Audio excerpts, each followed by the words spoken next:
आपने कहा कि बिहार को लेबर स्टेट बदलने से आपका प्लान क्या है। पहले आप ये समझिए कि लेबर स्टेट है क्यों। यहाँ पर तो आप लोग सब पत्रकार बंधु बैठे हैं, मोदी जी का बहुत बड़े बड़े यहाँ लोग फैन बैठे हुए हैं, लोग पत्रकार भी और समाज भी। आप ये समझिए कि पिछले 15 साल से जिस बिहार में जाति से ऊपर उठकर लोगों ने मोदी जी को वोट दिया है, मोदी जी ने आज तक बिहार में एक फैक्ट्री क्यों नहीं लगाया। बिहार देश में कौन सा ऐसा उद्योगपति है जिसको मोदी जी अगर कह दें कि भाई तुमको छपरा में चीनी मिल लगाना है गोपालगंज में, और वो न लगाए, ऐसा किसका हिम्मत है। मोदी जी ऐसा क्यों नहीं कहते हैं। मनमोहन सिंह जी ने कभी ऐसा क्यों नहीं कहा। इसलिए नहीं कहा कि आपने ठीक कहा कि बिहार सरकार, दिल्ली सरकार और दिल्ली में बैठे लोगों के लिए, देश में लोगों के लिए लेबर का सप्लायर है।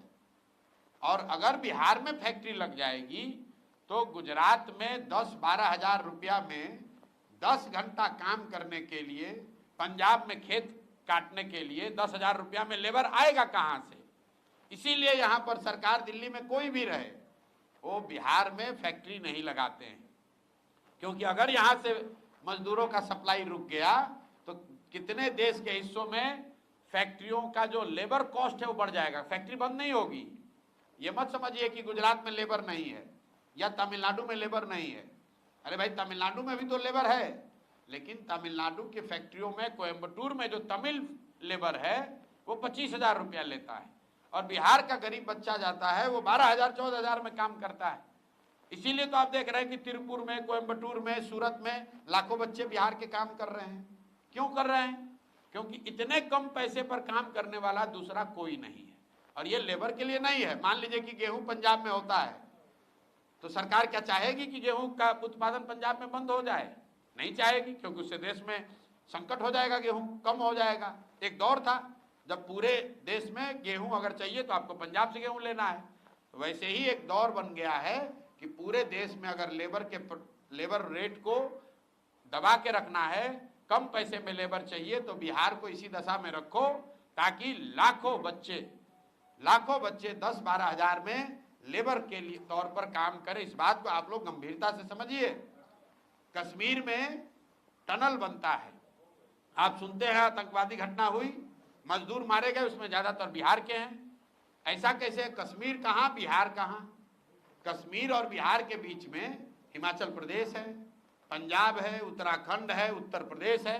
वहां के लोग क्यों नहीं जा रहे हैं लेबर बन के कश्मीर में? क्योंकि बिहार का गरीब आदमी गोली का डर रहते हुए भी कश्मीर में जाकर 15 हजार में काम कर रहा है। उत्तराखंड और यूपी का आदमी सोचता है भाई हम खाए ये रिस्क ले।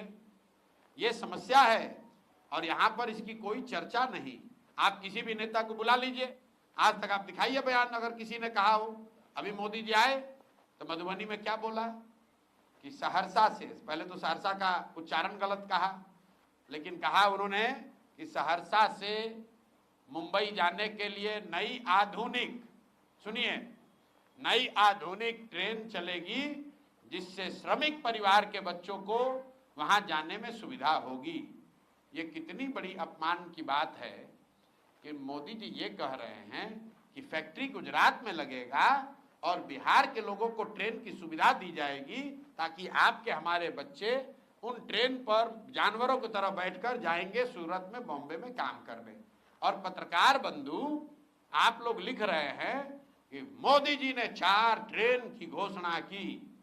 पब्लिक की चेतना ऐसी मर गई है कि वो भी ताली बजा रहा है कि 4 ट्रेन और मोदी ने घोषणा की। अरे ये भी नहीं समझ में आ रहा है कि तुम्हारे बच्चों को मजदूर बनाकर गुजरात में ले जाने के लिए अगर ट्रेन दिया जा रहा है तो तुमको पूछना चाहिए कि वोट तुम्हारा है तो फैक्ट्री बिहार में लगना चाहिए कि गुजरात में लगना चाहिए। अंग्रेज भी तो आकर यहाँ से हम लोग के पूर्वजों को मॉरिशस और फिजी ले गए थे, ट्रेन से ले गए थे, जहाज से ले गए थे, तो क्या वो आपका भला करने के लिए ले गए थे? मोदी जी अगर गुजरात में आप जितने लोग हैं आपको हम चुनौती दे रहे हैं, आप मोदी जी का एक भाषण हमको दिखाइए गुजरात में जहां उन्होंने ये कहा हो कि भाई एक नया ट्रेन गुजरात से खुलेगी जिसमें गुजरात के श्रमिक परिवार के लोग कोयम्बटूर और बॉम्बे जाकर मजदूरी करेंगे, काम करेंगे। मोदी जी ये कह सकते हैं? अगर कहेंगे तो गुजरात में एक वोट नहीं मिलेगा। लेकिन बिहार में आकर कह रहे हैं कि श्रमिक परिवार के लिए स्पेशल ट्रेन चलेगा। भाई हम लोग को ऐसा ट्रेन नहीं चाहिए। प्रशांत किशोर पहला आदमी है जो कह रहा हम लोग को ऐसा ट्रेन नहीं चाहिए, नहीं चाहिए ऐसा ट्रेन जिसमें हम लोग के बच्चों को मजदूर बनाकर ले जाया जाए। हम लोग ट्रेन और स्टॉपेज के चक्कर में पड़ के अपना जीवन बर्बाद कर दिए। यहाँ नेता यही कहता है कि भैया ट्रेन के नेताजी काम क्या किए हैं, तो ट्रेन का स्टॉपेज 2 मिनट करवा दिए। यही काम है उनका, यही योगदान है समाज में कि भैया पहले गाड़ी हफ्ता में 2 दिन चलता था, अब 3 दिन चलने लगा। इसी में लोग 5 बरस वोट दे रहा है। इसका हम लोग विरोध करते हैं।